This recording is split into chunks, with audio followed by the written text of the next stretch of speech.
Okay hello बच्चों, pair of linear equations का आज हम पार्ट 6 देखने वाले हैं। उसके अंदर कुछ क्वेश्चंस होंगे। पार्ट 6, ठीक है। क्या कहता है भाई ये क्वेश्चन क्या कहता है? इन फिगर जब भी आप मेरा वीडियो देखोगे तो उसका स्पीड 1.25x करना ताकि जल्दी हो जाए, आराम से हो जाए। एबीसीडी इन फिगर एक डायग्राम दिया है। ABCD is a rectangle, find the value of x and y. ठीक है, एक रेक्टेंगल दिया है, ठीक है। तो हमें क्या निकालना है कि एक्स एंड वाई का वैल्यू निकालना है। क्या दिया है? ए बी सी डी एक rectangle, x plus y equal to 30, x minus y equal to 14। Rectangle है तो opposite sides parallel, they are equal, ठीक है। तो हम यहाँ पे क्या लिखेंगे? X plus y is equal to 30, ठीक है, equation number 1। Second equation is x minus y equal to 14, ठीक है। हम क्या करेंगे? यहाँ पे प्लस वाई, यहाँ पे minus y, so will add equation 1 and equation 2। तो क्या होगा वो? 2x equal to 44। तो x का वैल्यू कितना आता है यहाँ पे? 22। तो x का वैल्यू 22 आता है। किसी भी एक इक्वेशन के अंदर आप सब्स्टिट्यूट करो, ठीक है। Put x equal to 22 in equation 1, ठीक है। इक्वेशन 1 क्या है? x 22 plus y equals to 30। So the y value is 22, वहां पे गया 30 माइनस 22 इट इज 8, ठीक है। So therefore the values of x and y are 22 and 8। Okay, चलो नेक्स्ट एग्जांपल क्या है? जब भी आप क्वेश्चन पढ़ोगे ध्यान से पढ़ना उसको and try to understand that question, समझना उसको। एक बार क्वेश्चन हमें समझ में आता है then we will be able to solve that example, solve that problem. क्या कहता है यहाँ पे?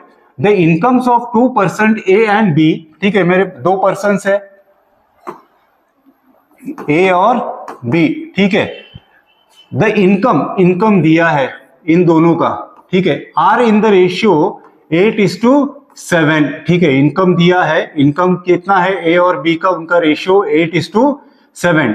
एंड ऑफ देयर एक्सपेंडिचर दिया है in the ratio 19:16, full stop. If their savings are 2550 per month, find the monthly income. उनका हमें क्या करना है? मंथली इनकम निकालना है। देखो अभी इस क्वेश्चन के अंदर दोनों का इनकम दिया है, ठीक है। दोनों का इनकम दिया है और इनकम का रेशियो दिया है और उनका एक्सपेंडिचर का भी रेशियो दिया है, ठीक है। एक्सपेंडिचर, ठीक है। तो इसका रेशियो कितना है? इनकम का 8:7, दोनों का। एक्सपेंडिचर कितना है?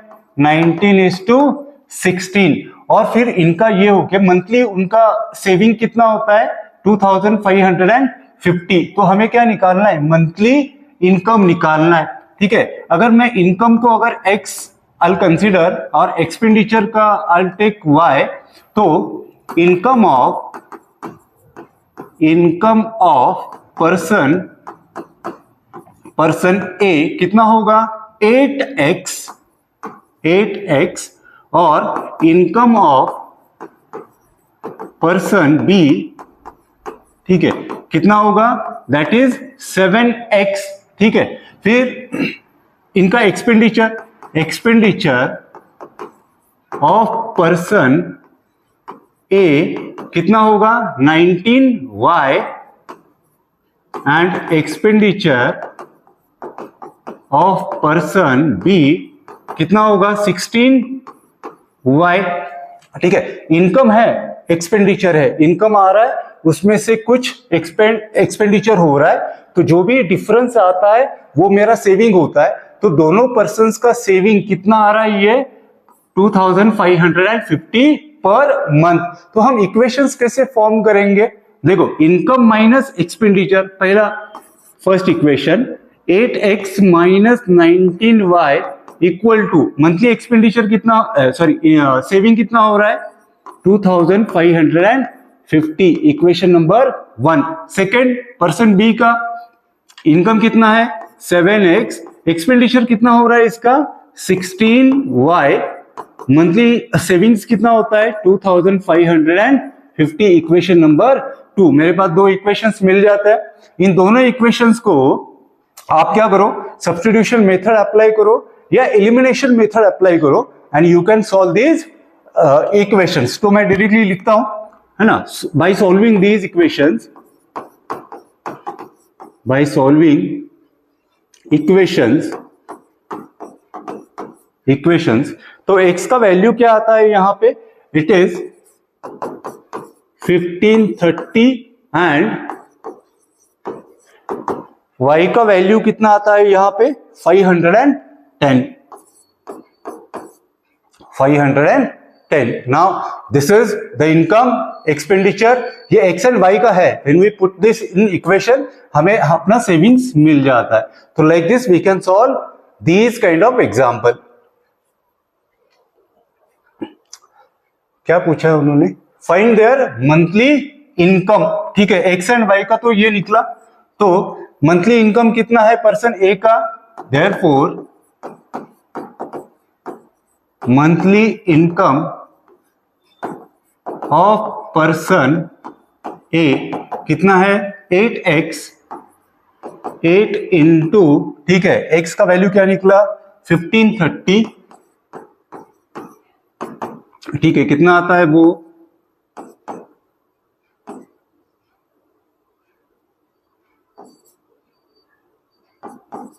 12,240, ठीक है, रुपीज। उसी तरह से मंथली इनकम ऑफ बी का निकालना है, ठीक है, कितना है, इट इज 7x, तो 7 इंटू एक्स का वैल्यू कितना निकला 1530, मल्टीप्लाई कर दो, ठीक है, तो कितना होगा वो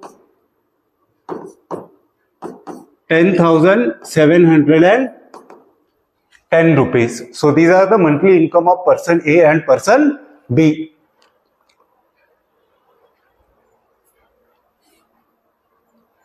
चलो नेक्स्ट एग्जांपल क्या कहता है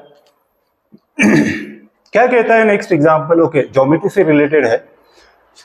एक डायग्राम दिया है लाइक दिस, क्या कहता है, in figure ABCD is a pentagon, ABCDE is an pentagon, pentagon दिया है with BE parallel to CD, BE parallel to CD and BC parallel to DE, BC parallel to DE, BC is perpendicular to CD, BC is perpendicular to CD, मतलब ये वाला तो rectangle आ गया, ठीक है, rectangle है वो नीचे। और क्या दिया है उन्होंने, AE equal to AB equal to 5 centimetre, AE it is 5 centimetre equal to AB it is also 5 centimetre and BE कितना है, BE equals to 7 centimetre, BE कितना है 7 सेंटीमीटर, ठीक है।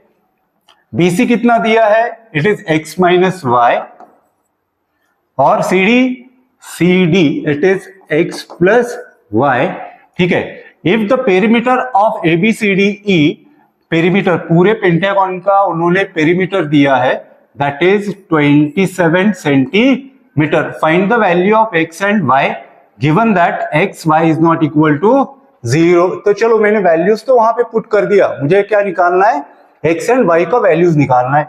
Now BC x minus y है, तो DE also x minus y. तो चलो अभी यहां से व्हाट वी कैन डू, ठीक है, ABCDE इज अ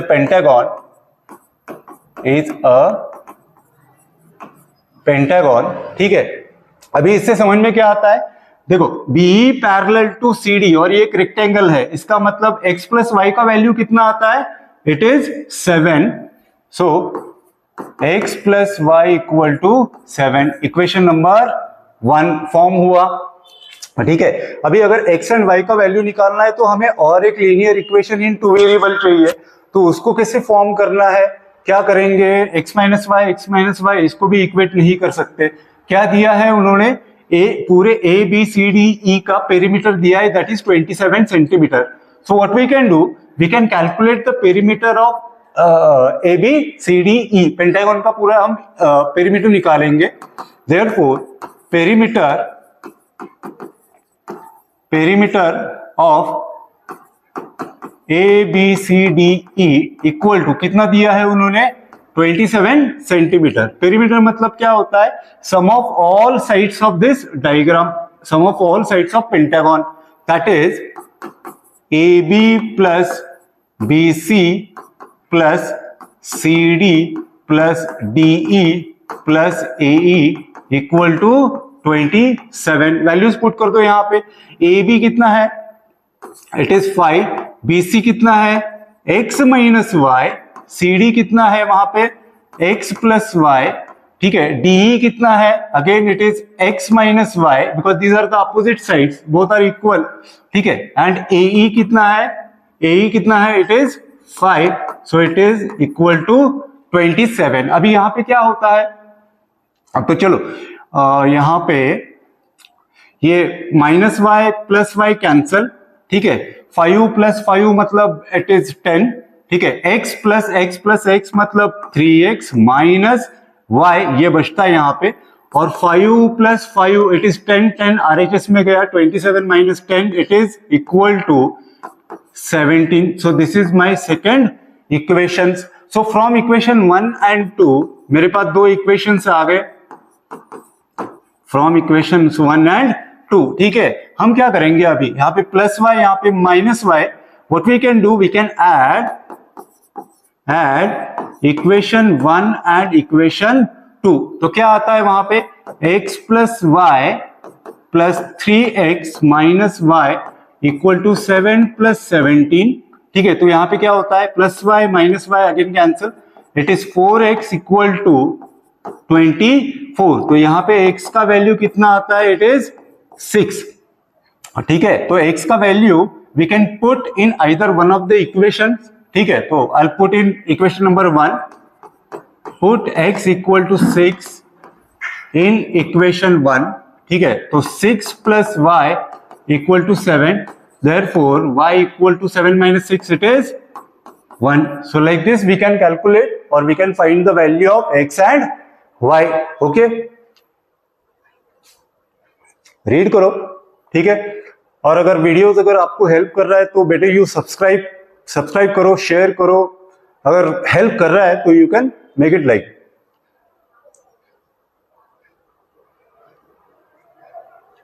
ठीक है। क्या कहता है भाई ये equation? Oh now this equation example based on the ages. देखो यहां पे ध्यान से सुनना। क्या कहता है? The present age of father is 3 years more than 3 times the age of his son. Full stop. 3 years later, 3 साल बाद, hence the father's age will be 10 years more than twice the age of his son. Determine their present ages. जो निकालना है, क्या निकालना है? Present age of father and son. तो हम उसको क्या क्या करेंगे? Will consider them as x and y. So let present age of father equal to x years, और सन का एज कितना होगा? फिर son's age will be y years। ठीक है। x और y तो पकड़ा मैंने। क्या बोला है यहाँ पे? The present age of the father is 3 years more than thrice or 3 times the age of his son. मतलब according to given condition, father का एज कैसा है? x is equal to, ठीक है, 3 years more than 3 times the age of his son. ठीक है। 3y plus 3, ये ऐसे इक्वेशन फॉर्म होता है। फादर्स एज इज 3, क्या दिया है? 3 years मोर मतलब we have to be make it plus. ठीक है। More than 3 times the age of his son. Now this is my first equation. Again इसको रीअरेंज करो। x minus 3y equal to 3, equation number 1। पहला equation form हुआ। 3 years letter बोला है। ठीक है। So what I do? 3 years later. ठीक है। फादर्स का एज कितना होगा? फादर्स एज, अभी का एज कितना है? x। तो 3 साल बाद कितना होगा? It is x plus 3 years। And son's age कितना होगा? 3 साल बाद, प्रेजेंट एज कितना है y, तो 3 साल बाद कितना होगा, it is y plus 3 years according to second condition. क्या कहा है उन्होंने सेकेंड कंडीशन में, अकॉर्डिंग टू गिवन कंडीशन क्या लिखेंगे, ठीक है, father's age will be 10 years more than twice the age of his son. Father's age कितना है, इट इज x प्लस 3, ठीक है, क्या कहा है, will be 10 years more than twice the age of his son, twice the age of son. Son का age कितना है, y प्लस 3, 10 years मोर मतलब it is 10। So we can simplify this equation, ठीक है, x plus 3 equal to 2y plus 6 plus 10। Simplify करो इसको, x minus 2y equal to कितना आता है 16, 16 minus 3 it is 30। Now this is my second equation, ठीक है। तो दोनों equations I will write one by one. x minus 3y equal to 3, equation 1, and x minus 2y equal to 13। क्या करेंगे अभी हम, चलो सब्ट्रैक्ट इक्वेशन 2 फ्रॉम 1। क्यों, क्योंकि यहां पे प्लस एक्स दोनों को कोएफिशिएंट एक ही है तो हम सब्ट्रैक्ट करेंगे, ठीक है। सब्ट्रैक्ट इक्वेशन 2 फ्रॉम इक्वेशन 1, ठीक है। x minus 3y equal to 3, x minus 2y equal to 13। Subtraction मतलब हर एक टर्म का साइन क्या होता है, चेंज होता है। ये प्लस है तो माइनस, ये माइनस